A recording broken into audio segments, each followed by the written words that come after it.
Listo. Entonces, para el día de hoy vamos a hablar propiamente del contrato de trabajo, ¿sí?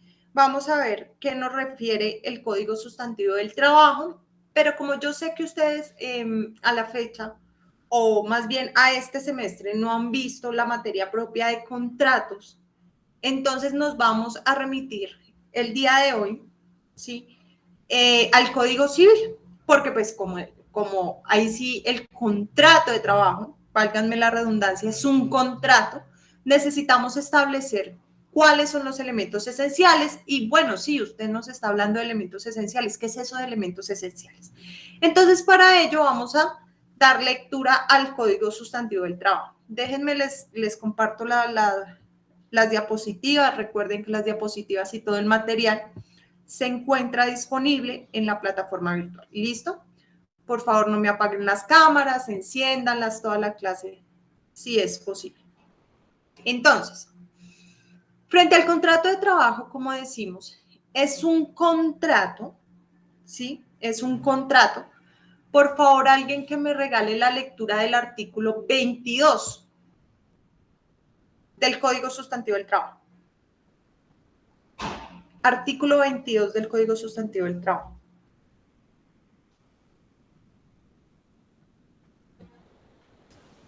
Yo, profe. Dale, Nicolás. Gracias. Dice, definición. Contrato de trabajo es aquel por el cual una persona natural se obliga a prestar un servicio personal a otra persona, natural o jurídica, bajo la continuada dependencia o subordinación de la segunda y mediante remuneración. Segundo, quien presta el servicio se denomina trabajador, quien lo recibe y remunera, empleador, y la remuneración, cualquiera que sea su forma, salario. Tiene apagado el micrófono, profe. Perdón. Les decía que ahí en el artículo 22 nos están determinando de forma tácita cuáles son los elementos esenciales, pero no nos dicen, oiga, estos son los elementos esenciales. Empieza el artículo 22 por definirnos las partes del contrato. ¿Quiénes van a ser las partes del contrato? Según el artículo 22.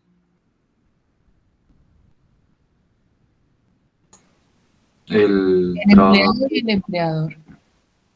Nos dice, profe, pues, aquí, sí. Sí, que es una persona natural que se obliga a prestar un servicio a otra persona natural o jurídica. Entonces nos está diciendo, bueno, en el contrato, en todo contrato de trabajo vamos a encontrar dos partes, ¿sí? Siempre que nosotros hablemos de un contrato de trabajo, hacemos referencia a dos partes. ¿Cuáles son esas partes entonces? Trabajador por un lado, empleador por el otro. Pero no solamente se queda ahí, nos dice, cuando nosotros hablemos de trabajador, vamos a limitar la persona. ¿Por qué? ¿Por qué se limita la persona? ¿Quién solamente puede ser trabajador?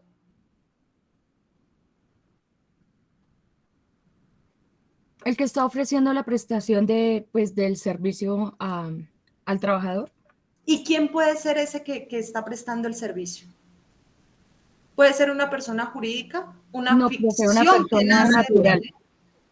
Entonces nos dice, ojo, hay que tener presente que para nosotros hablar de trabajador solo vamos a hacer referencia a una persona natural, ¿sí? Esa parte trabajadora solo puede ser trabajador una persona natural. Y ahí viene mi pregunta, ¿recuerdan la sentencia? Porque es que en el segundo principio, en el segundo periodo, perdón, si recuerdan, ¿cuál fue el fundamento fuerte para la Corte decir, ahí no hay contrato de trabajo? La sentencia del médico, ¿sí lo recuerdan? Pues que ya se trataba era de una persona jurídica. Que era una sociedad, que era una cooperativa, una empresa, ya ni me acuerdo, pero que era una persona jurídica. Y el artículo 22 nos dice, solo puede ser trabajador una persona natural. Entonces ahí la Corte se pegó de que el señor había creado una empresa, Por lo tanto, la prestación del servicio no se podía predicar de él, sino de su empresa. Y un trabajador nunca puede ser persona jurídica. ¿Sí? Pero si hablamos del empleador, el mismo artículo 22 nos dice, no, sí, de empleador sí, eso es otra cosa. ¿Sí? La parte empleadora de la relación puede ser o bien natural o bien persona jurídica. ¿Listo? ¿Claros esos dos aspectos de las personas partes del contrato de trabajo? Sí, Ahora profe. sí pasemos al artículo 23. ¿Qué nos dice el artículo 23? Alguien, por favor, que me regale la lectura del artículo 23. Sí, señora, dice elementos esenciales. Bueno, dice artículo Regálame subrogado 5. por el... ¿Qué son elementos esenciales de un contrato? ¿Alguien tiene la respuesta? Pues, Son como los requisitos que se deben tener o sea, para asegurar o para virtuar que hay un contrato, profe. Y los requisitos, pues, son que se esté ofreciendo un servicio, o sea, que se esté prestando un servicio, que esté bajo una subordinación y que por este servicio se esté recibiendo, pues, una remuneración. Ahora vienen las corchadoras. ¿Cuál es la diferencia entre un elemento esencial y un elemento natural? ¿O cuál será la diferencia de un elemento esencial y natural frente a uno accidental?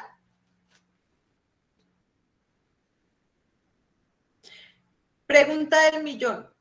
¿Y el lugar de la prestación del servicio es un elemento esencial? ¿Por qué no, Erika?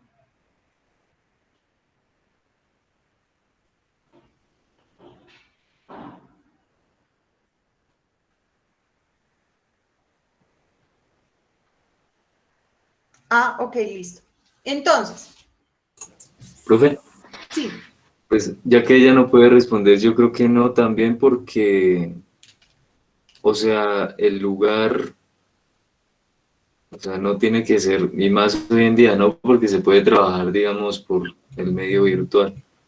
Entonces se pudiera trabajar por, digamos, a distancia. Entonces no lo considero un elemento esencial.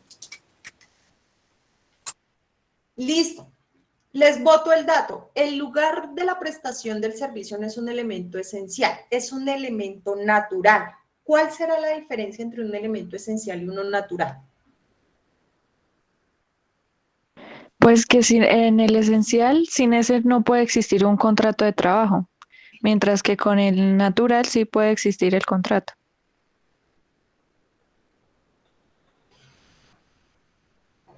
Ustedes, por las respuestas que me han dado, creo que tienen cercanía con estos elementos del contrato de los que les estoy preguntando, ¿cierto? ¿Ya los habían escuchado?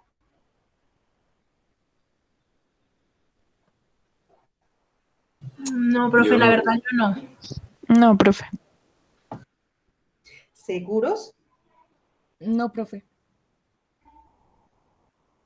O profe, sea, realmente quedó... Sí, pues señor. se me ocurre algo, y, o sea, en los negocios jurídicos, que es distinto al trabajo, al contrato, ¿no? De trabajo, existen dos elementos, que son los elementos de existencia y los elementos de validez. Pero entonces no sé si tenga que ver algo, o sea, con eso. Más o menos, más o menos. Pero cuando yo hablaba de un negocio jurídico, o sea, la diferencia de un negocio jurídico y un contrato como tal es que el negocio es el género y el contrato es la especie, ¿sí? O sea, yo puedo incluso realizar negocios jurídicos que no estén tipificados. De ahí surgen los contratos atípicos, ¿sí? Que la norma no lo regula, pero porque no lo regula no significa que el negocio jurídico sea inválido. Desde que tenga autonomía de la voluntad y las partes se obliguen a determinado negocio jurídico, tiene completa validez. Pero me sorprende aún más que si no conozco, o sea, yo entiendo que la materia de contratos, propiamente contratos, está como en quinto semestre, sí, quinto, cuarto semestre. Pero las definiciones y las razones que ustedes me dan hoy son válidas. O sea, es cierto. Eso es lo que todos me dijeron, es verdad. Sí, esas son las razones. Sí, Caro. Profe, es que mira que, bueno, pues yo ya estoy viendo contratos, ¿no? Y hace poquito vi que salió algo de contrato psicológico. El contrato psicológico viene más que todo con el contrato, pues, de trabajo. Entonces quería ver qué relevancia tiene con, pues, con el contrato psicológico y el contrato que, pues, establece garantías y mínimos, ¿sí? Una pregunta. ¿Qué es el contrato psicológico? No lo conozco la fecha.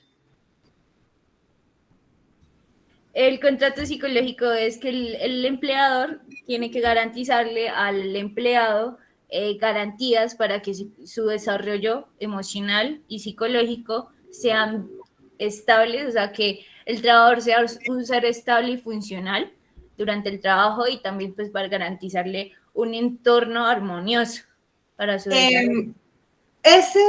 O sea, reitero, ese contrato psicológico no lo conozco. Eso que tú me estás mencionando es un elemento natural y parte de la obligación, de una de las obligaciones del empleador. Como tal, un contrato autónomo o accesorio al contrato de trabajo, lo desconozco. ¿Sí? O sea, desconozco sus elementos, desconozco su reglamentación o normatividad. Lo que sí es que en el contrato de trabajo, no solamente de la dignidad de la persona del trabajador, sino del ambiente sano y seguro, ¿sí? De la seguridad industrial o laboral que debe procurar, y eso parte de las obligaciones generales y especiales del empleador. Ya lo vamos a ver cuando veamos obligaciones generales. Vamos a ver que el empleador está obligado por constitución y por norma propiciar un ambiente sano y seguro para el trabajo, y eso incluye la parte psicológica y mental.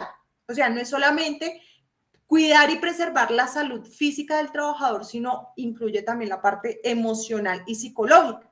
De allí que existan jornadas máximas de trabajo, de allí que existan pausas activas como factor indispensable para el riesgos laborales, ¿sí? Y riesgos psicosociales. Entonces, esos son otros, o sea, eso yo lo veo más como un elemento natural del contrato de trabajo, y si lo arraigamos con el principio de dignidad de la persona del trabajador, lo vería más como incluso una obligación esencial del empleador, pero como contrato no lo veo. O sea, como tú me lo planteas, no lo veo. Y vuelvo y reitero, desconozco la tipicidad y la reglamentación del contrato psicológico.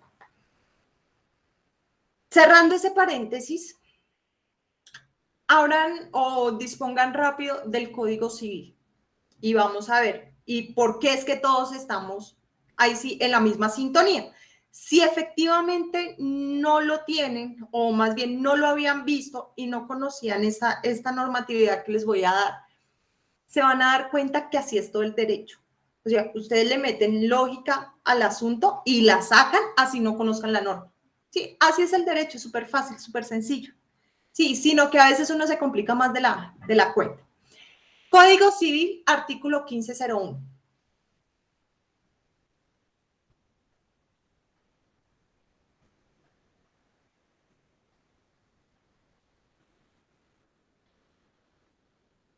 Elementos del contrato. Se distinguen en cada contrato las cosas que son de su esencia, las que son de su naturaleza y las puramente accidentales. Déjamelo hasta ahí. Déjamelo hasta ahí. Lo vamos a leer por partes. Entonces me dice el Código Civil, todo contrato tiene implícito cosas esenciales, cosas naturales y cosas accidentales. ¡Wow! ¿Nos dijo algo? No, hasta el momento no nos han dicho nada. ¿Cierto? Solo nos dice todo contrato puede tener cosas de la esencia, cosas de la naturaleza y puramente accidentales. Ahora sí, Ángela. Entonces, siempre tengan en cuenta eso. Todos los contratos tienen elementos esenciales, elementos naturales y elementos accidentales. Vamos a ver cómo me los define el Código Civil frente a cada uno de estos elementos. son de la esencia de un contrato aquellas cosas sin las cuales o no produce efecto alguno o degeneran en otro contrato diferente. Son de la naturaleza de un contrato las que no siendo esenciales en él se entienden pertenecerle, sin necesidad de una cláusula especial, y son accidentales a un contrato aquellas que ni esencial ni natural le pertenecen y que se le agregan por medio de cláusulas especiales. Entonces, ¿qué nos dice? Todo contrato tiene 3 clases de elementos: los esenciales, los naturales y los puramente accidentales. Frente a los esenciales me dicen, son esenciales porque si no tiene uno de estos elementos, no es el contrato del que estamos hablando, ¿sí? O no tiene efectos jurídicos, ¿sí? O me degeneró a otro contrato. Me cambió la clase de contrato. Un ejemplo, contrato de compraventa. ¿Cuáles son los elementos esenciales del contrato de compraventa? La cosa y el precio. Hay solamente el precio, es decir, la entrega del dinero y no hay cosa. Me generó a otro contrato. Ya no estamos hablando del contrato de compraventa, sino hablaremos del contrato de mutuo. ¿Sí? ¿Por qué? Porque una persona X le da a una persona Y una suma de dinero. ¿A cambio de una cosa? No, aquí no hay cosa. Entonces no podemos hablar de compra-venta, sino de otra clase de contrato. Volvamos a la compra-venta, la cosa y el precio. Hay cosa, mas no hay precio. ¿Sí? Es decir, la persona X le entrega a la persona Y una cosa. Con precio, no, sin precio. La otra no le paga. Me generó, cambiamos el contrato de compra-venta por un contrato de donación. ¿Cierto? Eso significa que si no concurren todos los elementos esenciales que me dice la ley que son indispensables para que haya esa clase de contratos, me puede suceder una de las dos cosas. O me generó otro contrato, ¿sí? Me cambió la clase de contrato que estoy suscribiendo, o simplemente no tiene validez jurídica. ¿Sí? Elementos esenciales. La ausencia de uno de ellos, según lo que me dijo el legislador, me degenera el contrato, es decir, me cambia el contrato para otra clase de contrato o simplemente no me produce efectos jurídicos. Segunda clase de elementos, los elementos naturales. ¿Qué me dice de los elementos naturales? No siendo de la esencia, ¿sí? Le pertenecen a él por simple naturaleza. ¿Qué significa eso? Que así nosotros no lo pactemos, que así nosotros no hablemos de él, que a simple vista no aparezca en el contrato, ¿sí? Se entiende incluido. ¿Por qué? Porque no se excluye tan fácil y así no se echarle o no se acuerde, ¿sí? No lo traigamos como cláusula, hace parte de él, por la simple naturaleza. ¿Cuál es el elemento entonces esencial del contrato de compraventa? La cosa y el precio. Pero es que no acordamos cuándo iba a ser la entrega, en qué lugar se iba a dar la entrega de la cosa. Pero usted ya la entregó. Sí, yo la entregué el mismo día que me dio el dinero. Bueno, no se charló, pero no se incorporó al contrato, pero no porque no se haya incorporado al contrato significa que no esté por su simple naturaleza, porque es que cómo vamos a hablar de cosas sin la entrega, ¿cierto? Entonces, a pesar de que a simple vista no lo veamos en el contrato, está incluido en el contrato por la naturaleza del contrato, porque hace parte de su naturaleza, porque es un elemento natural. Elemento puramente accidental, nos dice el Código Civil. ¿Cuáles son? Los que no siendo de la naturaleza, no siendo de la esencia, los incluimos a él. Ay, profe, sí, no entendí. Eso parece un trabalenguas. Ahí siento que no me está diciendo nada. Cuando nosotros hablamos de elementos accidentales, hacemos referencia que si no existe en el contrato, no está ese elemento accidental. A diferencia de los naturales, este elemento accidental sí requiere de acuerdo de voluntades. Sí requiere que las partes acuerden sobre ese elemento accidental. Pero no solo que lo acuerden, sino que lo incorporen al contrato a través de clausulados, ¿sí? A través de cláusulas especiales. O sea que para yo hablar de un elemento accidental, de la existencia de un elemento accidental, ¿debe estar incorporado en el contrato? La respuesta es sí. Si no está incorporado en el contrato, ese elemento no existió. Nosotros no podemos hablar de elementos accidentales si no están contenidos en el contrato a través de cláusulas. Bien lo dice el código, el 1501 del Código Civil. Se incorporan al contrato a través de una cláusula especial, porque no es natural, tampoco es esencial. ¿Sí? Pero nosotros no lo pactamos, ¿degeneró el contrato? No, porque simplemente no es esencial. Y si no, entonces como no lo incluimos, ¿se entiende dentro de él? No, tampoco, porque no es natural. ¿Sí? Ejemplo, vamos a realizar una compra-venta, ¿sí?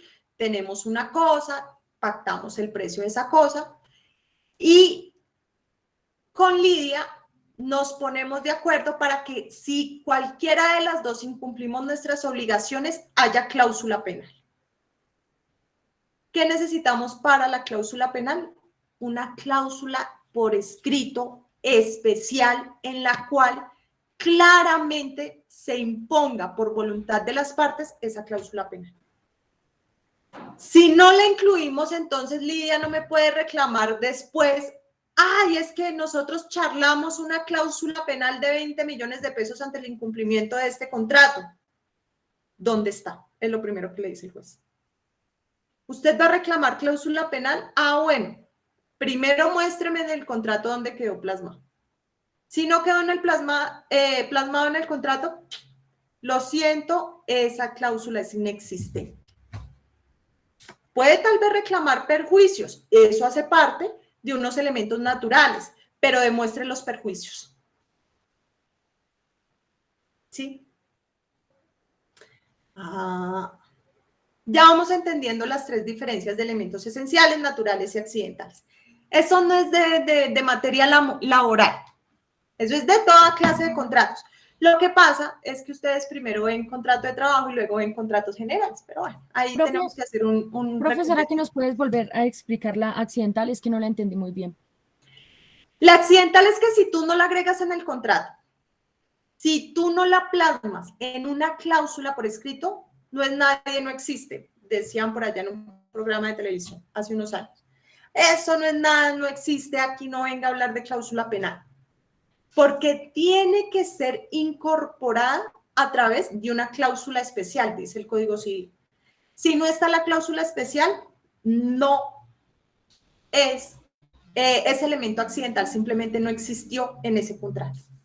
¿Sí? Para que nosotros hablemos de cláusulas penales o se cobren cláusulas penales por el incumplimiento de un contrato, tiene que estar por escrito. Si no está por escrito, tú puedes reclamar perjuicios. La única diferencia es que con la cláusula penal solo demuestras el incumplimiento y pides la cláusula. Con los perjuicios, tú no solamente debes demostrar el incumplimiento, tú debes demostrar los perjuicios y en cuánto estimas los perjuicios. Es más difícil porque tienes que demostrar incumplimiento, perjuicios y que esos perjuicios valen lo que tú estás cobrando. En cambio, con la cláusula penal, tú solamente pides los 20 millones que pactaron. ¿Cuál es la prueba? Mire, aquí está la prueba. La cláusula penal claramente y expresamente dice que ante el incumplimiento de una de las obligaciones, ante el incumplimiento de una de las obligaciones de una de las partes, válganme la redundancia, la otra le pagará 20 millones de pesos. Mire, aquí está el incumplimiento, así que ella me debe 20 millones de pesos. Si no está esa cláusula especial, no podemos hablar de cláusula penal, ¿sí? No podemos hablar de, es que ella me debe los 20 millones, ¿sí? Puedo hablar de unos perjuicios y eso sí es un elemento esencial, natural, ¿sí? Porque así no lo hable, así no lo trate del contrato, eso está incluido ahí sí por simple lógica, el incumplimiento me generó un perjuicio, pero entonces ya no solamente tienes que demostrar el incumplimiento, tienes que demostrar el daño, el perjuicio ocasionado ante el incumplimiento más el valor, o sea, tienes que demostrar 3 cosas, mientras con la cláusula penal solo demuestras incumplimiento. Pero para que hablemos de cláusula penal, tiene que estar incorporado en el contrato a través de una cláusula especial. Si no, apague y vámonos, ahí no hay cláusula penal. No es nadie, no existe. ¿Sí? Esa es la diferencia con el elemento natural.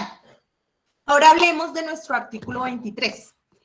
Ahora sí, Juliana, perdona haberte interrumpido así de esa forma como tan fea. No, profe, tranquila. Entonces, artículo 23. 23. Elementos esenciales. Bueno, este es un artículo subrogado por el artículo 1 de la Ley 50 de 1990. El nuevo texto es el siguiente. Primero, para que haya contrato de trabajo, se requiere que concurran estos 3 elementos esenciales que están en jurisprudencia de vigencia. A, la actividad personal del trabajador, es decir, realizada por sí mismo.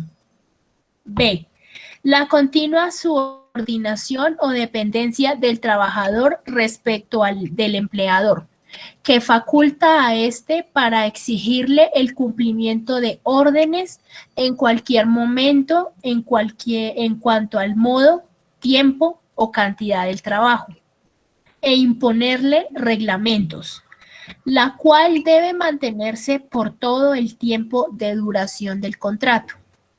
Todo ello sin que afecte el honor, la dignidad y los derechos mínimos del trabajador en concordancia con los tratados o convenios internacionales que sobre derechos humanos relativos a la materia obliguen al país.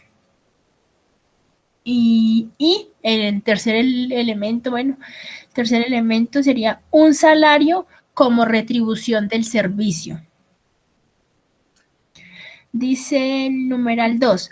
Una vez reunidos los 3 elementos que trata este artículo, se entiende que existe contrato de trabajo y no deja de serlo por razón del nombre que se le dé ni de otras condiciones o modalidades que se le agreguen. El numeral 2 es más desarrollo del principio de realidad jurídica, si se dan cuenta, del de primacía de la realidad sobre las formalidades. ¿Qué nos dice el artículo 23? Cuando nosotros hablemos de contrato de trabajo, y como es un contrato, ¿sí?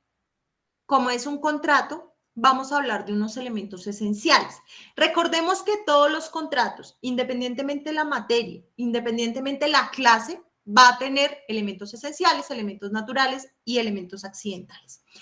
Como esto es un contrato, ¿sí? Aquí nosotros, el legislador, fijamos también elementos esenciales para el contrato de trabajo. ¿Cuáles son esos entonces? Son 3.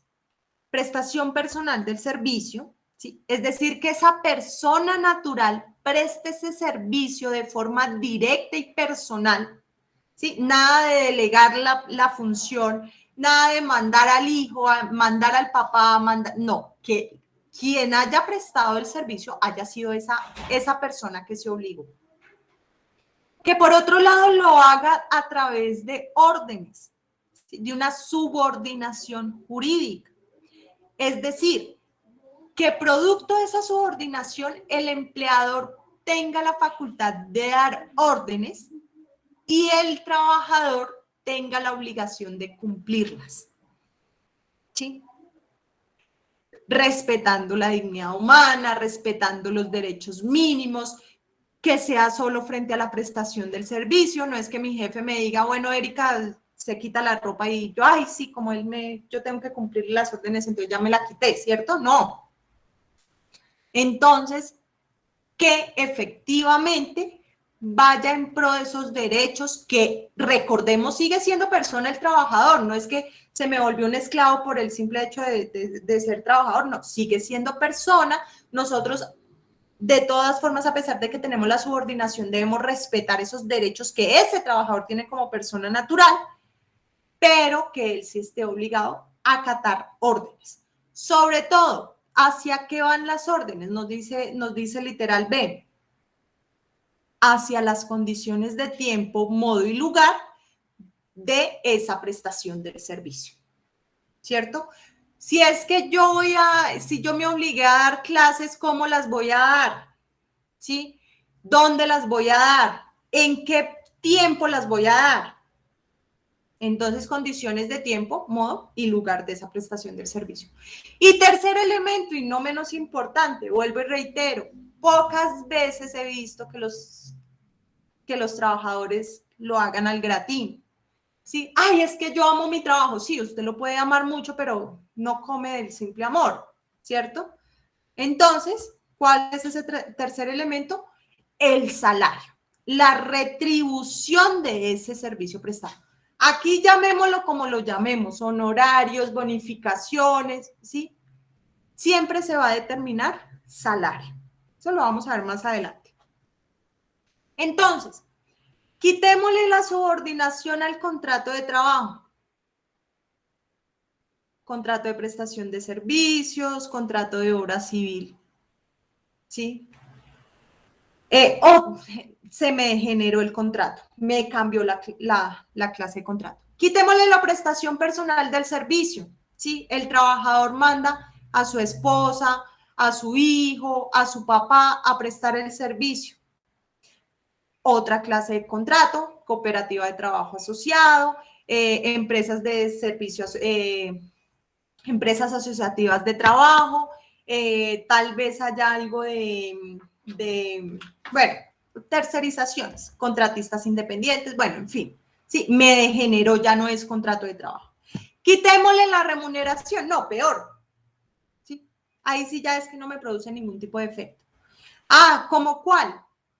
El papá diciéndole a la hija, es que yo tengo una tienda y usted me va a atender la tienda. Ah, pero a mí me tiene que pagar. Ah, entonces usted págueme la alimentación y la vivienda. O sea, no, sabe que yo le quedo debiendo. No, más bien sí le atiendo la tienda por las tardes, ¿cierto? Ya ni me causa ningún tipo de efecto. Entonces, tengamos presente que siempre que nosotros hablemos de contrato de trabajo, vamos a hablar de estos tres elementos esenciales. Quitemos uno, ya no es contrato de trabajo. Quitemos dos, no, pues menos, ¿sí? Tienen que concurrir siempre que hablemos de contrato de trabajo, prestación personal del servicio, subordinación y remuneración. Siempre. Profe, pero ¿no puede haber alguna excepción en algún momento? No. Artículo 1501, o no me produce efectos jurídicos o me generó otra clase de contrato. Pero por fortuna y gracias a Dios tenemos un artículo 24. No sé si ustedes recuerdan la lectura con base al taller que tuvimos de Historia del Derecho del Trabajo. Esa todavía les estoy debiendo la nota. La idea es de esta semana a la otra subirles la nota en la plataforma. Pero por el momento, charlemos de esa lectura. Había un debate o unas teorías que se enfrentaban. ¿Cuáles eran esas teorías? La romana y la alemana. Uy, pero no me masacren al gatico, que él no tiene la culpa. No, profe, es la mascota que está por ahí. Bueno, listo, no pasa nada. Entonces, sí, la teoría romana y la teoría germánica o alemana. ¿Qué nos decía con la teoría romana? ¿Cómo más se conocía?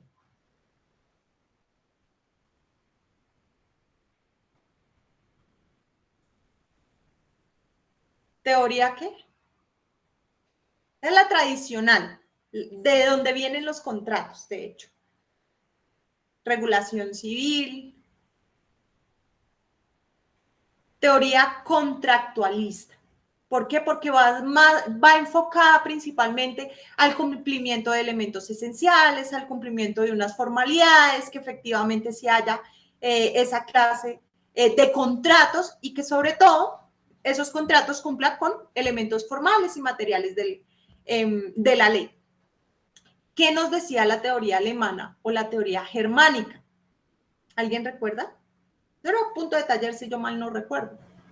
Yo sé que tengo mala memoria, pero a veces me sorprendo a mí misma.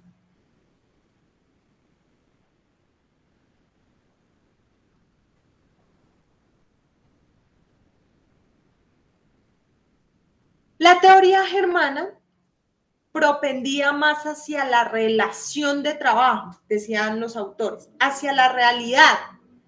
Ay, que es que hay un contrato y se firmó el contrato, eso no nos interesa. Aquí vamos a darle paso es a los hechos, ¿sí? Y esa relación laboral se va a desarrollar aquí en este artículo 24. Artículo 24 del Código Sustantivo del Trabajo. A ver qué nos dirá ese artículo 24. Si quiere yo lo leo, profe. Dale. Dice, artículo modificado por el artículo 2 de la Ley 50 del 90. Se presume que toda relación de trabajo personal está regida por un contrato de trabajo. No más. Uh-huh. No dice, decía otra cosa, pero eso fue declarado inexequible. Si no lo recuerdan, también estaba en el taller. Sí. Entonces, sí, aquí. Sí. Bueno. Sí, no, ni lo leamos. ¿Para qué perdemos el tiempo? Eso fue sacado del ordenamiento jurídico. Entonces, ¿qué nos decía? ¿Qué nos dice, perdón, el artículo 24? Toda prestación personal del servicio se presume contrato de trabajo. ¿Cómo así, profe? Bueno, ese artículo 24 nos trae nuestra tan amada para los abogados de trabajadores, nuestra amada y aclamada presunción de laboralidad. ¿En qué consiste la presunción de laboralidad?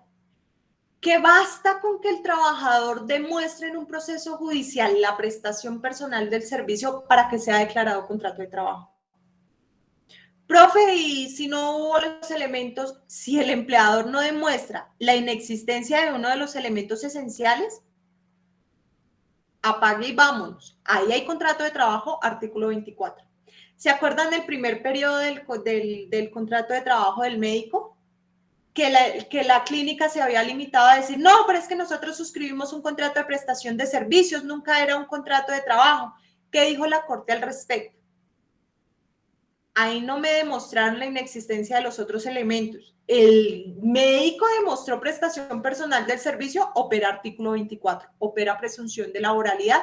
Por lo tanto, aquí en el proceso judicial nosotros tenemos que presumirle el contrato de trabajo, a menos que haya una prueba que demuestre que no tuvo subordinación o que no haya tenido salario. Pero como no existe, ¿para qué nos desgastamos si el artículo 24 nos hizo el trabajo? Y el empleador no la puso fácil, porque no desvirtuó ni subordinación ni remuneración. Entonces, eso no solamente les pasó a ellos en ese proceso, ¿sí? A la clínica Ferman, bueno, ¿cómo se llamaba esa clínica? Yo de verdad ahí sí, perdónenme la expresión, pero tengo muchas cosas que hacer para ponerme a memorizarme los nombres. A mí eso no me interesa más que dice la Corte sobre la norma. Entonces, ¿qué ha pasado? Ya ha cambiado un poquito y los abogados de empleadores ya se han puesto las pilas y han dicho, ay, no, venga, como que la estamos embarrando, ¿sí? Ahí sí, perdónenme la expresión, como que la estamos cagando. Entonces, venga y modifiquemos la defensa. ¿Qué pasa? El trabajador, casi que el 90% de las prestaciones de servicios, sobre todo, son contratos realidad. ¿Por qué? Porque en el papel está muy bonito como el trabajador tiene independencia, pero una vez el trabajador se se ausenta del trabajo supuestamente independiente y supuestamente autónomo, tome la sanción del descuento del día que no fue a trabajar. Ah, entonces no era que tenía mucha independencia o autonomía, ¿cierto? Que una vez el trabajador el empleador le ordenó lavar el carro azul, pero él quiso lavar primero el rojo. Ah, tome su sanción, ¿sí? Subordinación en cuanto a condiciones de modo del trabajo. Entonces, ¿qué pasa? Esos contratos de prestación de servicios son puros disfraces, ¿sí? Es puro simulaciones. Entonces, ¿qué pasaba? El trabajador alegaba la prestación personal del servicio, llevaba testigos, compañeros de trabajo, diciendo que sí, que por estos 5 años, todos los días, quien prestaba el servicio era Antonio, ¿sí? Y nadie desvirtuó lo contrario, ¿sí? Nadie dijo que no, que el que mandaba Antonio a prestar el servicio era Pablo, el compadre, sino que no, todos dicen sí, yo lo vi de 5 de la mañana a 7 de la noche, de lunes a domingo por 5 años ahí prestando el servicio. ¿Qué dice el empleador? Sí, él fue a prestar el servicio de forma personal, pero es que mire, aquí está el contrato y el contrato dice que ahí había independencia. Qué pena, pero ¿dónde está la independencia? Usted aquí no la demostró. Usted antes le confirmó y ratificó aquí en el proceso judicial que quien había prestado el servicio era de forma personal era Antonio. Y aplicamos artículo 24, presunción de laboralidad. ¿Prestó el servicio? Sí, sí lo prestó en un contrato de trabajo. O sea, ¿la independencia qué quiere decir? O sea, ¿excusa al empleador de alguna cosa o cómo? No, la independencia lo que implica es que tú no estás sometido a un régimen subordinado, ¿sí? ¿Recuerdan cuando veíamos el trabajo independiente y autónomo? Del trabajo dependiente y subordinado. Entonces, cuando yo hablo de independencia, es que yo puedo abrir mi oficina a las 10 de la mañana si yo quiero, y mi cliente, que es con los que yo suscribo contratos de prestación de servicios, mi cliente no me puede decir, oiga, señorita abogada, es que yo estoy acá desde las 7 de la mañana. Yo lo primero que le voy a decir, culpa mía no es. Yo no lo cité a las 7 de la mañana. ¿Sí? Yo vengo de, qué sé yo, de un juzgado en una audiencia a las 8 de la mañana, no podía abrir a las 10. O sencillamente no se me dio mi regalada para abrir a las 8 de la mañana. Quise abrir a las 10 y que me dice algo. Pero es que yo le estoy pagando, sí, y yo le estoy llevando el proceso. Y no porque haya abierto a las 10 o a las 8 de la mañana cambie algo en el proceso judicial. Ajá, bueno, ahí sí le digo yo, ¿qué se le ofrece, su merced? Después de echarle el vaciadón, entonces ahí sí le digo, ¿qué se le ofrece, su merced? No, que quería saber cómo está el proceso. Igualito. No ha pasado nada más. Bueno, entonces vengo mañana. Entonces yo le digo, no venga mañana, venga en un mes. Que los juzgados tienen más trabajo también. ¿Sí? Así muy cordialmente, obviamente. ¿Cuál es la diferencia? La universidad, que tengo contrato de trabajo, regida por una subordinación jurídica, me dice, Erika, usted tiene que empezar las clases a las 7 de la mañana.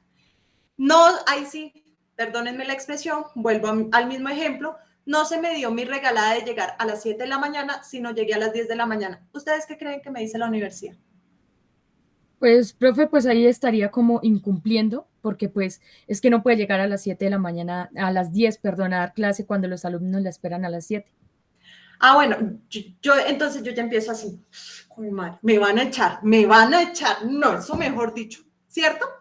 Esa es la diferencia entre un contrato independiente o un trabajo independiente autónomo con uno subordinado. Entonces yo ya, pucha, uy, no, ojalá me descuenten el día, uy, esa es ahí sí la que me va mejor, ¿cierto?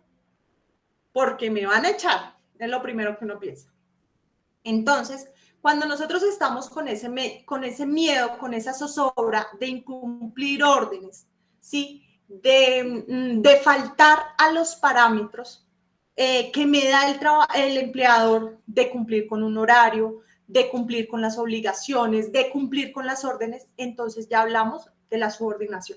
O sea, si nosotros lo vemos, es una línea muy delgada entre contrato de trabajo y contrato independiente o autónomo. Es súper delgada.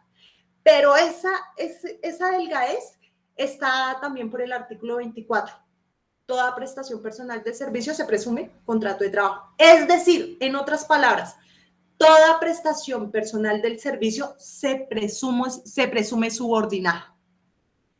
Eso es lo que nos dice el artículo 24. Si usted prestó personalmente el servicio, ya tiene, ahí sí, un pie ganado el proceso. Ahí sí, a un paso de ganar el proceso. ¿Por qué? Porque la ley le hizo el resto. Usted no tiene que demostrar subordinación, usted como trabajador no tiene que demostrar salario. Demuestre prestación personal del servicio. Ah, profe, o sea que como ya la norma me presume, o bueno, le presume al trabajador contrato de trabajo, entonces yo como empleador no puedo hacer nada. No. Lo que pasa es que usted no se desgaste como empleador probando la prestación del servicio porque eso ya lo hizo el trabajador, ¿sí? Y usted diciendo que sí, que prestó el servicio de forma personal, le está ratificando, o sea, ¿para qué se enfrasca con formalidades? Usted desvirtúe la existencia del contrato de trabajo con la inexistencia de los otros dos elementos, que no hubo subordinación o que no hubo salario. Les cuento un caso para que se rían. En un proceso que tuve, muy chistoso de hecho, yo me acuerdo y yo digo, ay Dios mío, me utilizaron, ahí sí. Fuera de chiste, me sentí utilizada en esa audiencia. Yo decía, imagínense que, bueno, esto poco lo conocen. A mí en la universidad me pareció, hasta me halaga un poquito. A mí me dicen que yo soy muy joven en la universidad, en la Juan, desde que yo empecé a dictar clases. Y pues para poder ingresar, uy, profe, pero entonces usted tan joven, pues yo tuve que capacitarme en educación superior.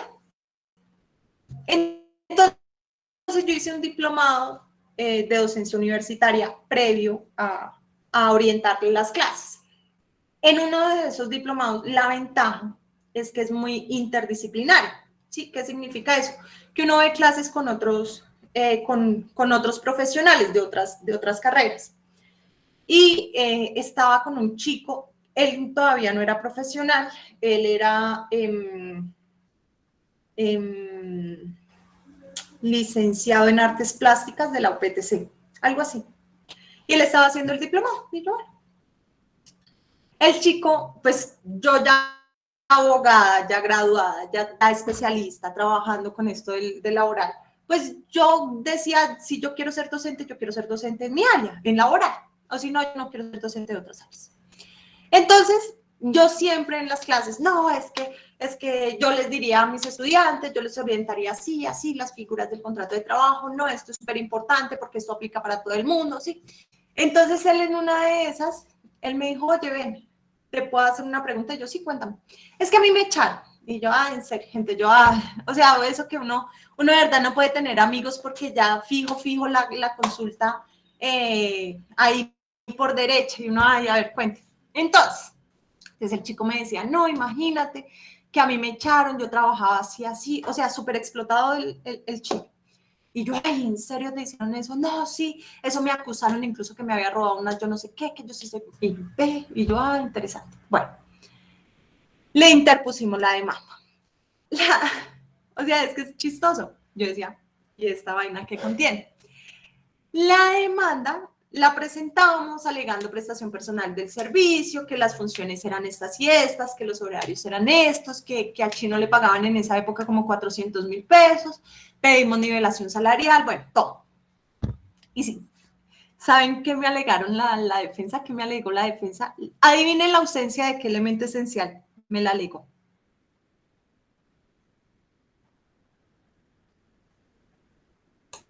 Subordinación.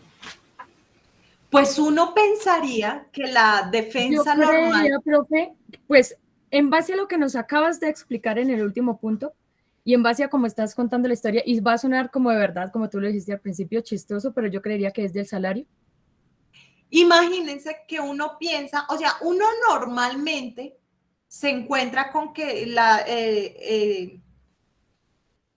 la contradicción de este artículo 24, por regla general, lo hacen ante la ausencia de subordinación. Eso pasa en casi todos los procesos, pero en ese me estaban alegando ausencia de remuneración. Y yo decía, ¿en serio?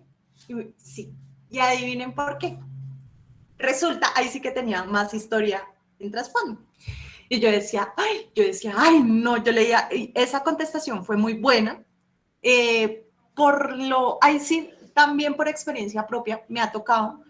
Yo interpongo, yo por lo general, o sea, creo que llevo 2 casos defendiendo empleadores, de resto han sido trabajadores, lastimosamente, porque ahí sí me enorgullecía solamente haber representado trabajadores, ahorita tengo dos activos representando empleadores, pero bueno, no me gusta mucho, me voy por la parte del trabajador, pero bueno, también ahí sí, la desventaja del independiente es que le toca donde haya plata, ¿cierto? Entonces, resulta que van y me contestan, uno por lo general se encuentra lastimosamente en el escenario de la contraparte con abogados que no son laboralistas, ¿sí? O sea, nos contestan unas cosas que uno desde la contestación uno ya sabe que el abogado de la contraparte no es laboralista. Y uno, bueno, gracias, chévere, porque pues uno lleva una ventaja más.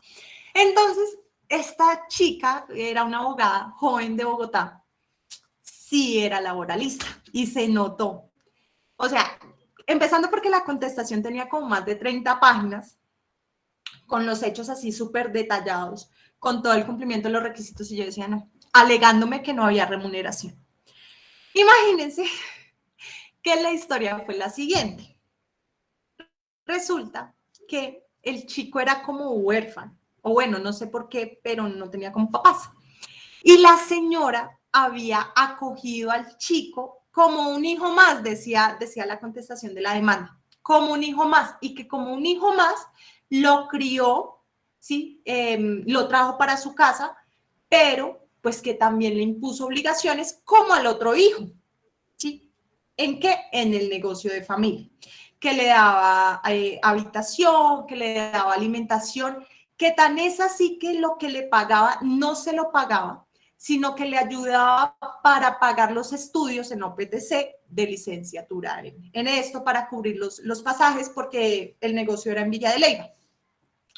Y yo decía, o sea, reconocieron la subordinación, pero decían, aquí no hay salario. Aquí, por ende, no hay contrato de trabajo, sino hay una relación materno-filial, bueno, de hecho, por así decirlo. Y yo decía, wow. Pues yo dije, ay, no, eso se cae por sí solo. Ay, no. Yo decía, bueno, miremos a ver. En la conciliación. Ay, no, ahí fue cuando yo dije, joder, pucha, me utilizaron, realmente. En la conciliación, la parte demandada, la señora con el hijo, con el que sí era hijo, el hijo sobre todo súper indignado, ¿no? Es que mi mamá lo acogió a usted en la casa y mire dónde estamos.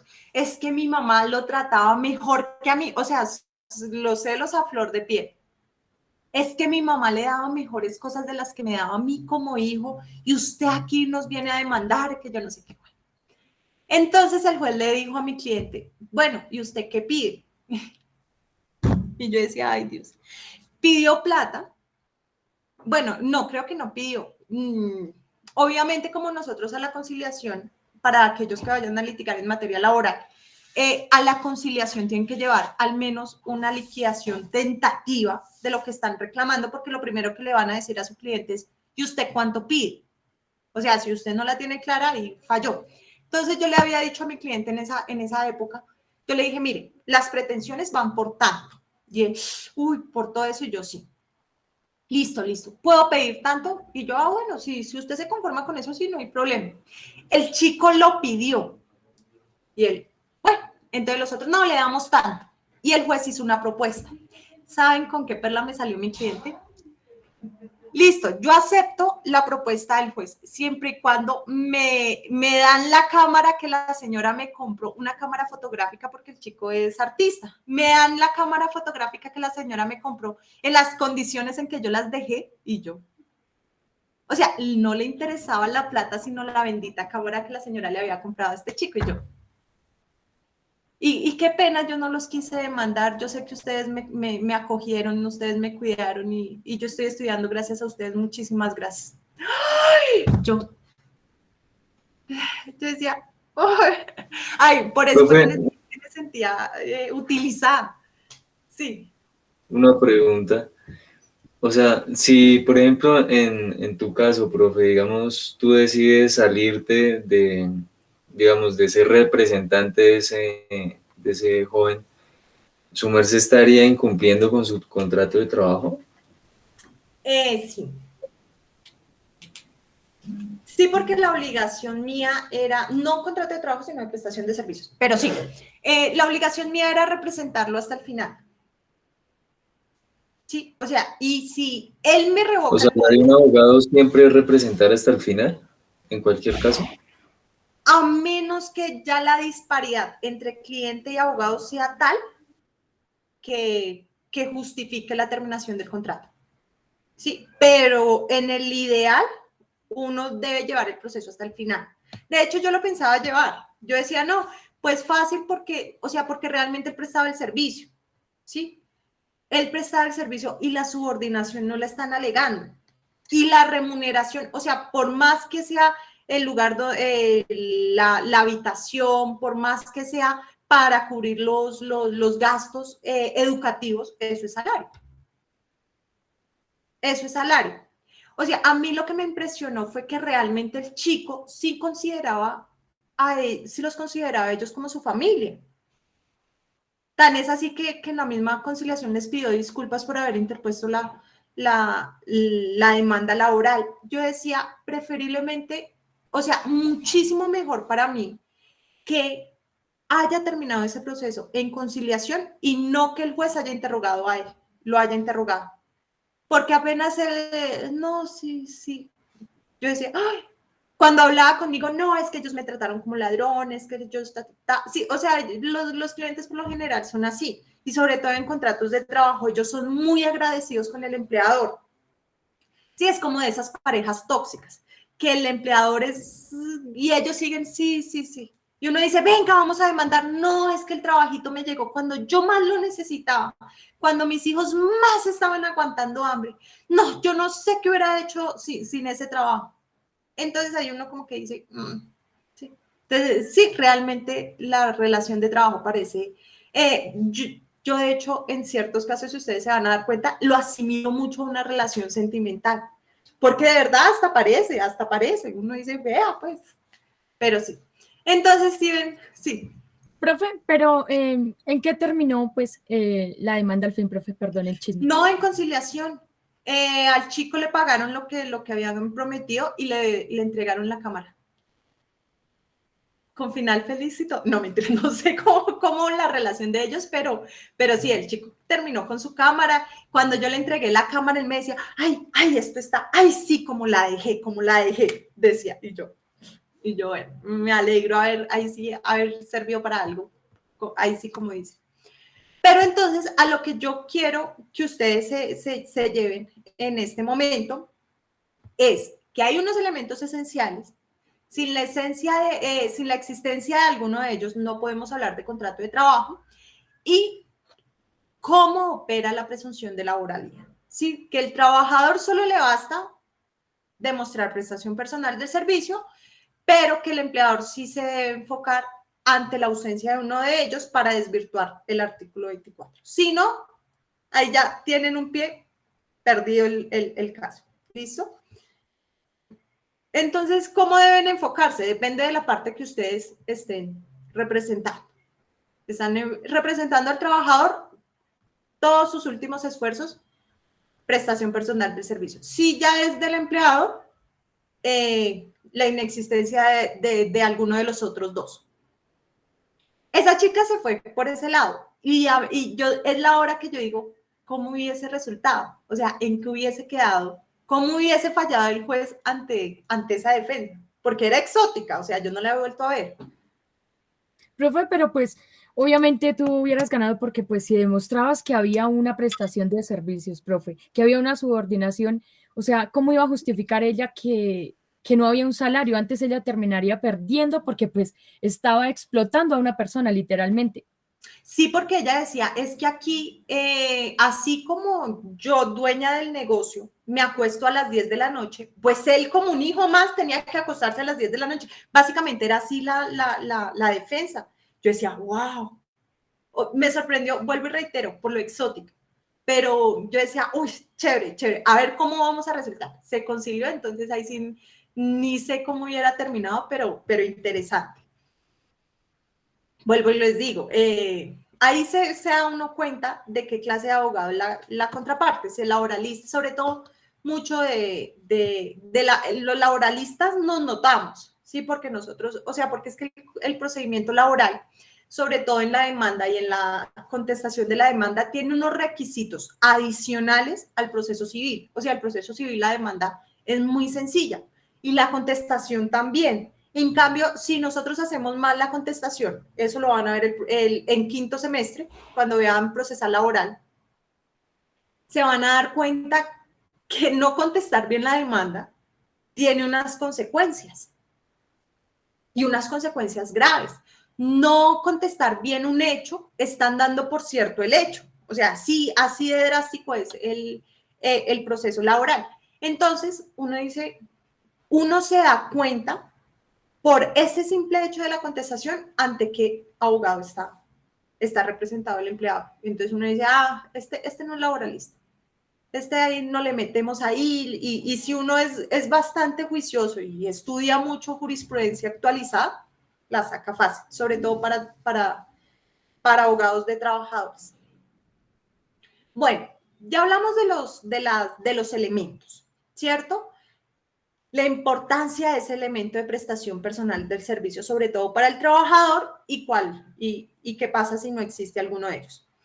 ¿Cuál va a ser la forma del contrato? Artículo 37. ¿Cómo vamos a hacer nuestro contrato? ¿Qué nos dice el artículo 37 del Código Sustantivo?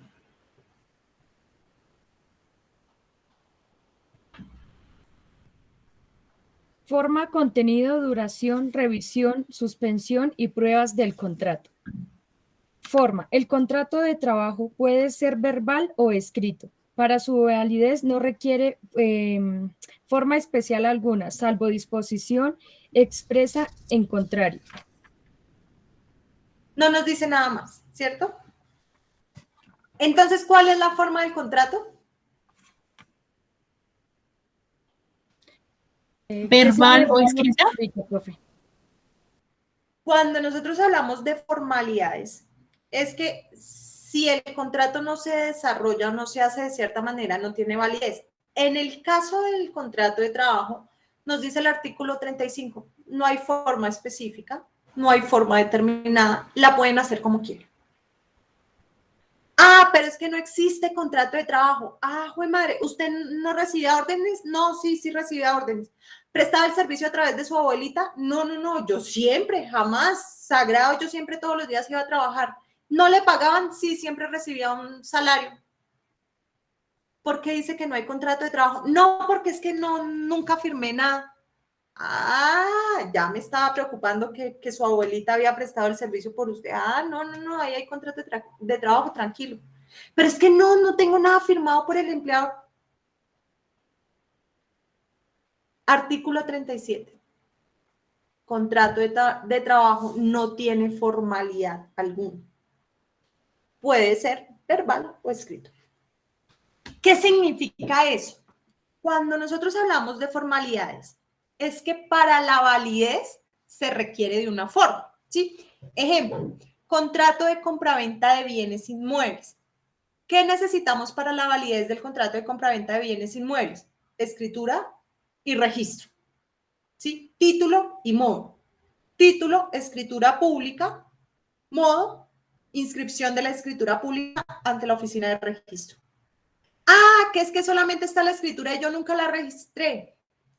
El contrato el contrato de compraventa de bien inmueble no tiene validez porque no cumple con la formalidad. ¿Sí? ¿Cuál es la formalidad del contrato de trabajo? No, ninguna. Que es que hicimos el escrito, pero lo hicimos en servilleta. Válido. no tiene validez. Ay, es que lo hicimos por correo electrónico, válido, no tiene formalidad alguna, válido. ¿Sí? No nos encontramos ante el contrato de trabajo con cierta formalidad para que tenga una validez.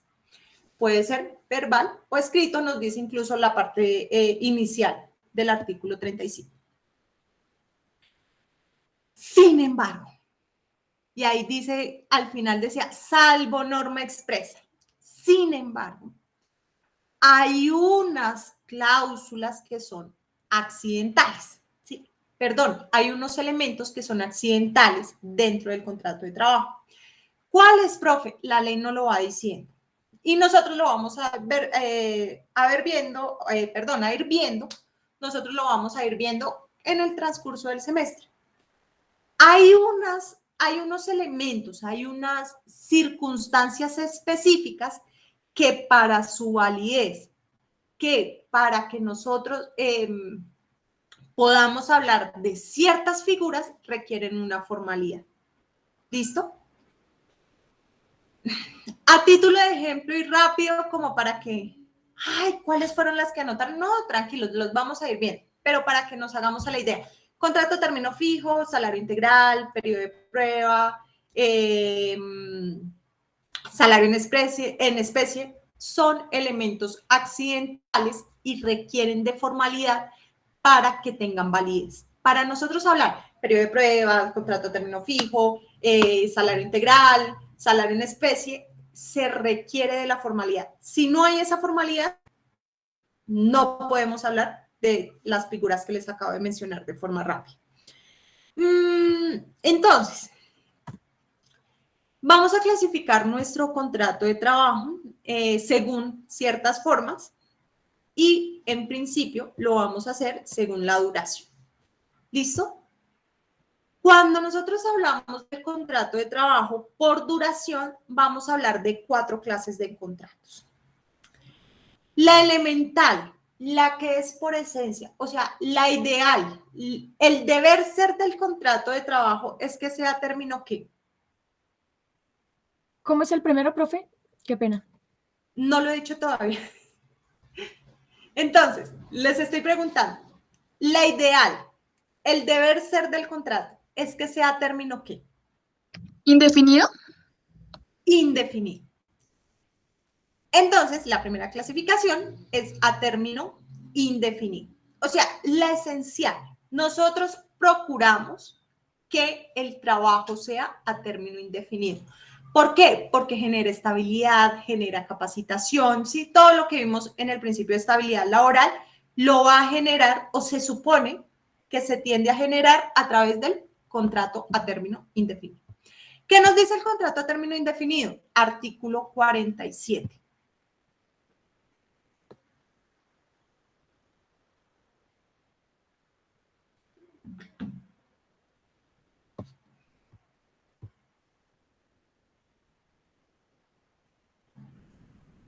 Duración definida. El contrato de trabajo no estipulado a término fijo o cuya duración no esté determinada por la de la obra o la naturaleza de la labor contratada, o no se refiere a un trabajo ocasional o transitorio. Será contrato a término indefinido. Leo de una vez el numeral 2, profe. Dale. El contrato a término indefinido tendrá vigencia mientras subsistan las causas que le dieron origen y la materia del trabajo. Con todo, el trabajador podrá darlo por terminado mediante aviso escrito en antelación no inferior a 30 días, para que el empleador lo reemplace. En caso de no dar el aviso oportunamente o de cumplirse solo parcialmente, se aplicará lo dispuesto en el artículo 8º, numeral 7 para todo el tiempo o para el lapso dejado de cumplir. Empecemos ahí sí como Superman.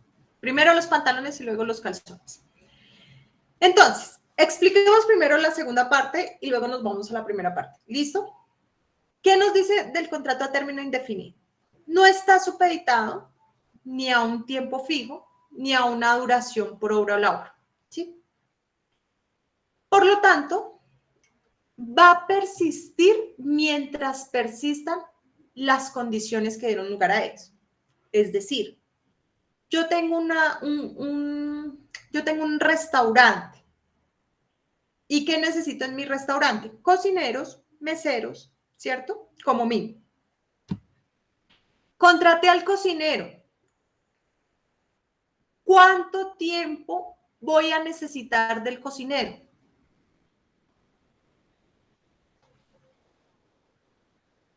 Básicamente el tiempo que vaya a tener el restaurante abierto, ¿cierto? A menos de que yo sea la cocinera.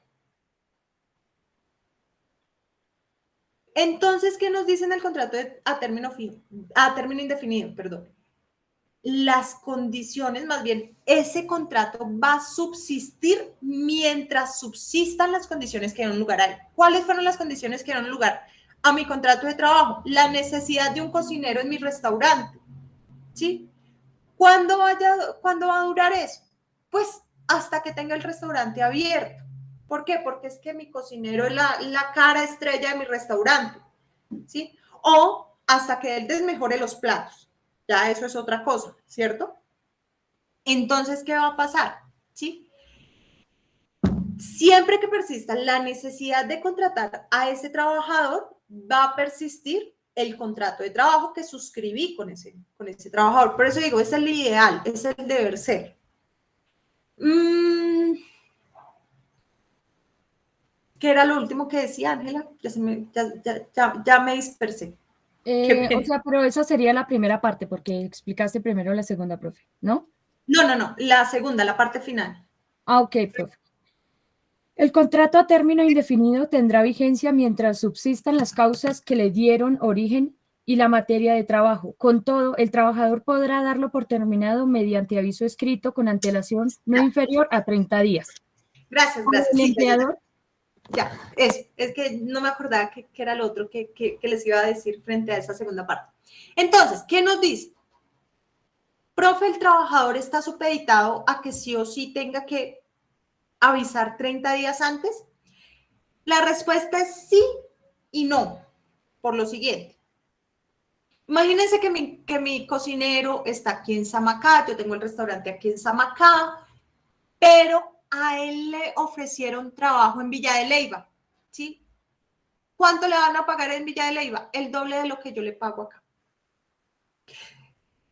¿Qué le digo yo al mesero, al cocinero? Perdón, no, ¿usted cómo se me va a ir? No se me puede ir. Es que no le acepto la renuncia y ya. Usted es de mi restaurante y no le voy a aceptar la renuncia. ¿Qué hace el cocinero?